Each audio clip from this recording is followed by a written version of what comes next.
Sean todos bienvenidos a una nueva lectura del curso Aprende Lenguaje C sin morir en el intento. En esta nueva lectura vamos a ver el tema de programación estructurada. Para iniciar esta lectura, lo primero que vamos a ver son los diagramas de bloques. Un diagrama de bloques es una representación gráfica de un algoritmo. Y esta representación gráfica se realiza mediante bloques y líneas de flujos. Ahora vamos a ver cómo funciona esto. Lo primero que vamos a definir es línea de flujo. Una línea de flujo es una flecha que indica la dirección del programa, el sentido en el cual se van a ejecutar las instrucciones de mi algoritmo. Y estas instrucciones del algoritmo se van a representar en forma de procesos. Y los procesos gráficamente se dibujan como si fueran un cuadrado y dentro del cuadrado se escribe el nombre del proceso. Hasta ahora no vemos nada raro.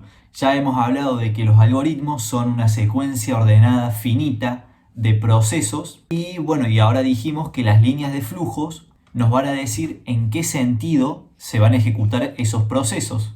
Sin embargo, hay algoritmos que requieren de cierta toma de decisiones para poder llegar al resultado final. Por ejemplo, el ejemplo que habíamos dado de la persona que tenía que ir a trabajar y tenía que realizar una secuencia de pasos antes de ir a trabajar, era una secuencia lineal donde los pasos se ejecutaban uno después del otro sin ningún tipo de toma de decisiones.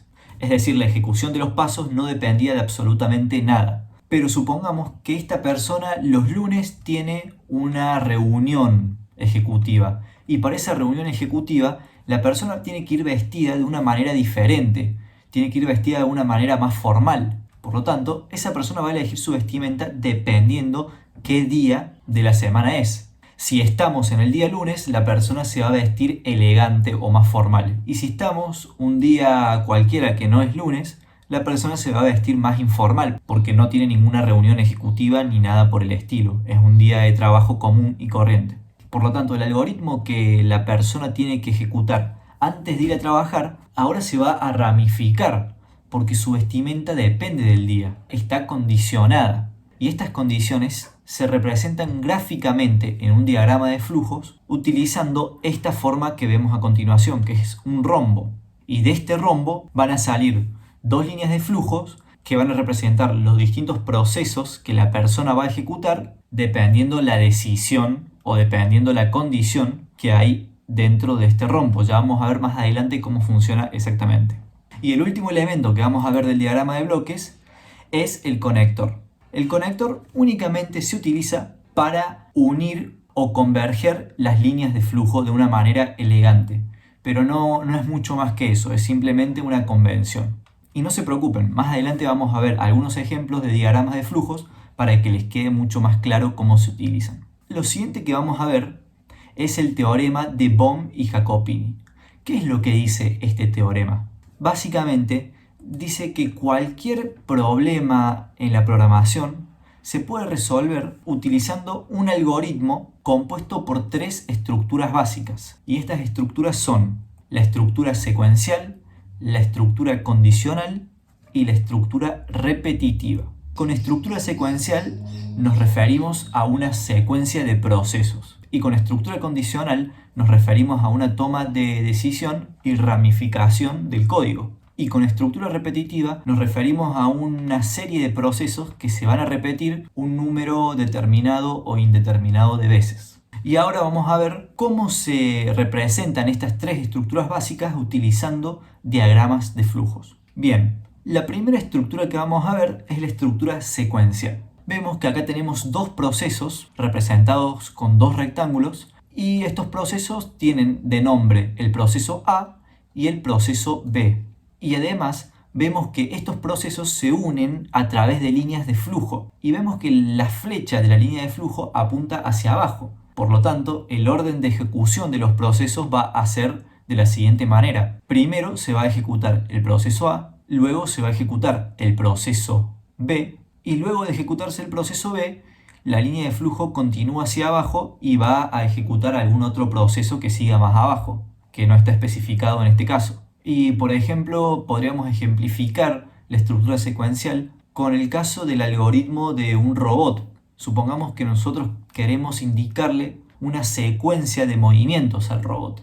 Entonces podríamos decir que el algoritmo de movimiento va a tener tres procesos. Primero, el robot se va a mover hacia la derecha, luego el robot se mueve hacia adelante y luego el robot se mueve hacia la izquierda. Y esta serie de procesos podría ser más larga aún, pero bueno, solamente para ejemplificarlo pusimos únicamente tres procesos. Genial.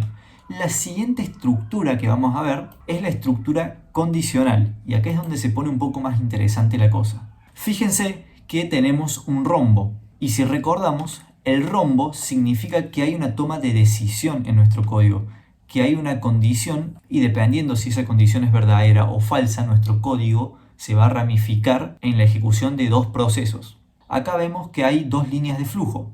La línea de flujo de la izquierda representa la dirección de ejecución si la condición es verdadera. Acá vemos que tenemos la B corta de verdadera.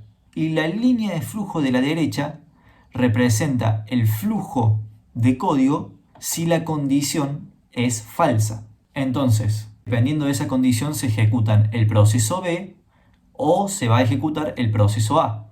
Y luego de esa ejecución de cualquiera de los dos procesos, las líneas de flujo convergen en un conector. Y luego del conector vemos que hay otra línea de flujo hacia abajo que indica que la ejecución de código continúa más abajo con algún otro proceso.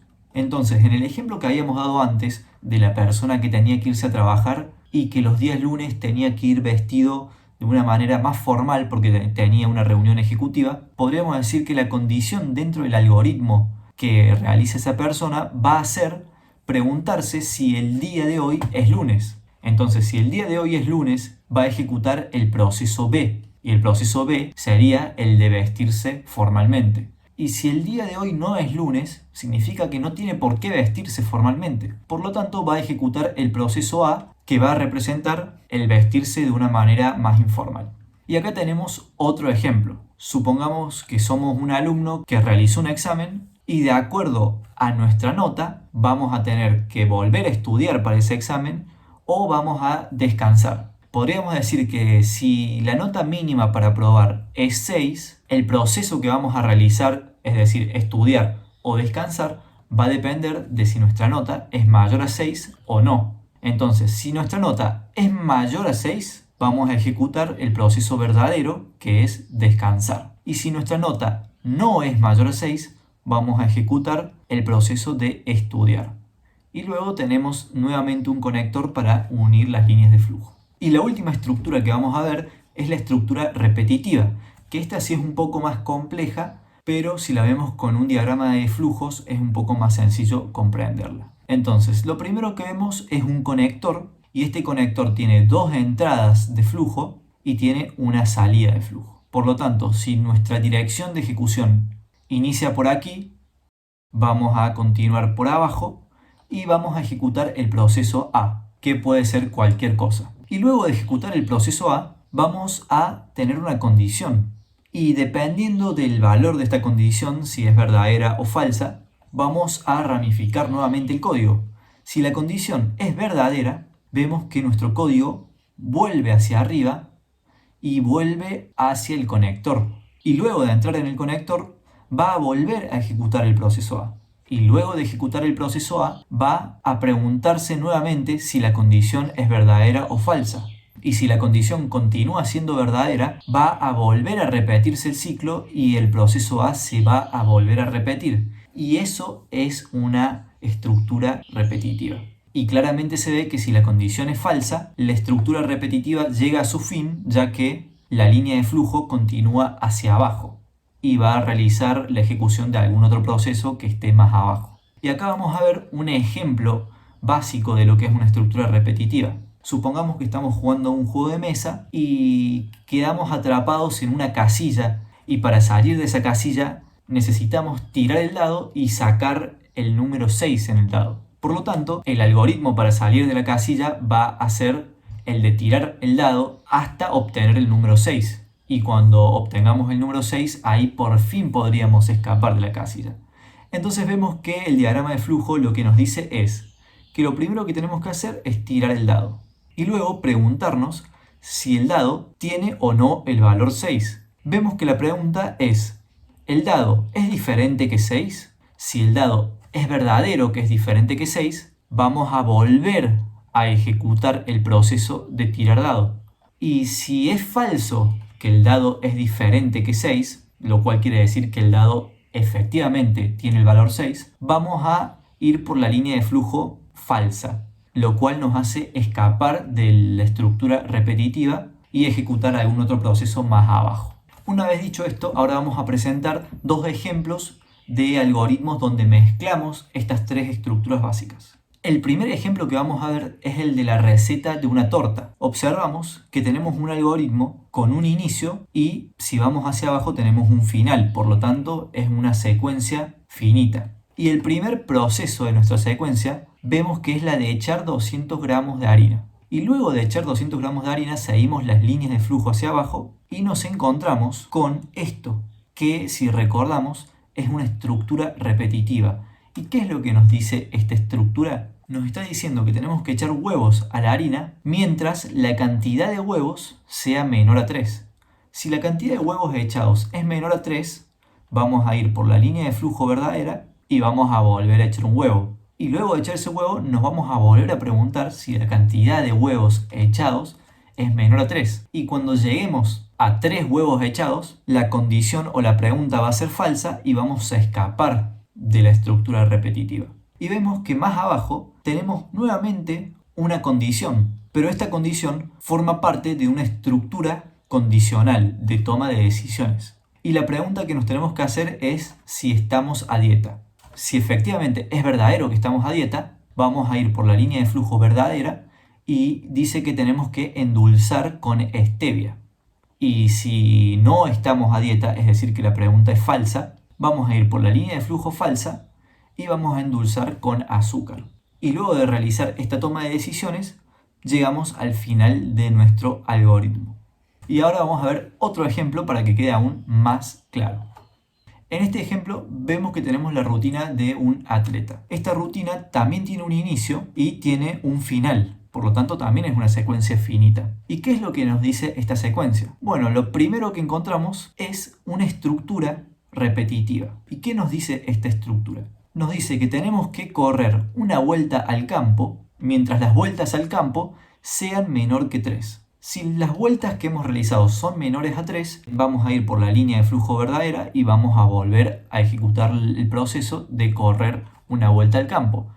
Y cuando las vueltas al campo sean igual a 3, nuestra pregunta o nuestra condición va a ser falsa y vamos a escapar de nuestra estructura repetitiva. Una vez que salimos de esa estructura, entramos a una estructura condicional. Vemos que tenemos un rombo donde tenemos una condición y de acuerdo a si la condición es verdadera o falsa, vamos a ramificar el código en una rama verdadera y en una rama falsa. La pregunta que nos realiza es si estamos cansados. Si efectivamente estamos cansados, vamos a ir por la rama verdadera y vamos a ejecutar el proceso de descansar 5 minutos. Pero si no estamos cansados, es decir que la pregunta es falsa, vamos a ir por la rama falsa. Y fíjense que nos encontramos en esta rama falsa. Nos vamos a encontrar con una nueva estructura repetitiva. Entonces, ¿cómo sería la línea de flujo de este código?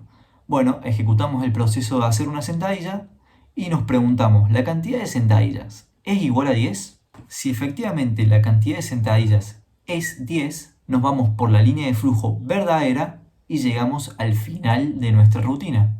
Pero si la cantidad de sentadillas no es 10, nos vamos por la rama de falso y volvemos a ejecutar el proceso de hacer una sentadilla. Y es así de sencillo como se lee un diagrama de flujos, prestando siempre atención con qué tipo de bloque nos estamos encontrando, es decir, si es un proceso o es una toma de decisiones, y analizando cuál es la dirección de la ejecución de nuestro algoritmo, es decir, qué dirección tienen las líneas de flujo.